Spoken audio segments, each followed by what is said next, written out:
Chapter 12, Exponents and Radicals. Let us look at the laws of exponents. Now, there are some rules that is known as the laws of exponents. Now, what are these laws? The first law says that x to the power a into x to the power b is equal to x to the power a plus b. Now, look at this law. Here we are multiplying two numbers, the base is same but the powers are different. So, when we multiply this, if you observe, the base is x but the powers are added.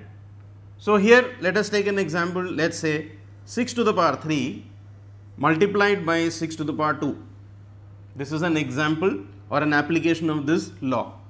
Now, here in this case we observe that the base is 6, the powers for this one it is 3 and for this it is 2. So, the answer will be 6, that is the base, and the powers are now going to be added. So, power is 3 plus 2. Therefore, we get the final result as 6 to the power 5. So, the first law, x to the power a into x to the power b, when two numbers are multiplied and the numbers are having the same base, the powers are added. The second one, we say x to the power a divided by x to the power b. This is the same as x to the power a upon x to the power b. In this case, we observe that the base is same and here the powers are different. So, here when it is division, instead of adding, we are going to subtract. So, x to the power a upon x to the power b will be x to the power a minus b. Let us see an example. 7 to the power 5 upon 7 to the power 2 will become 7 to the power 5 minus 2. This is equivalent to 7 to the power 3.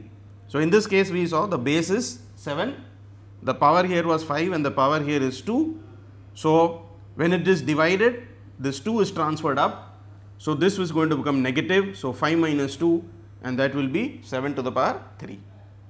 Now, the third one says that x to the power a whole to the power b is equal to x to the power ab. X to the power a whole to the power b is equal to x to the power ab. This implies that when there are two powers, a is the power of x and this is whole power b, then the two powers are multiplied. For example, if we have 5 cube whole to the power 7, then the answer will be 5, which is the base, and the power here are 3 and 7, and these are going to be multiplied. It is going to be in the form of a into b. So, this is 3 into 7. So, we get 5 to the power 21. So, x to the power a whole to the power b becomes x to the power ab. So, the powers are multiplied and we get the result. The fourth law says that x to the power a into y to the power a is equal to x into y whole to the power a. So, here we observe that the bases are different but the powers are same. So, power is a, the base is x and y. So, the bases are multiplied and the power remains as it is. So, if we take an example, let us say 5 to the power 3 into 7 to the power 3, we observe that the base is 5 and 7 respectively, but the powers here are same, that is 3. So, the answer will be 5 multiplied by 7 whole raised to the power 3. So, these two are multiplied and the power 3 remains as it is. So, final answer 5 into 7 we get 35 raised to the power of 3. So, x to the power a into y to the power a is x into y to the power a. So, the power is a, that remains there and the bases are multiplied. So, 5 and 7 becomes 35. Now, other rules which you have to remember is that any number to the power of 0 is 1.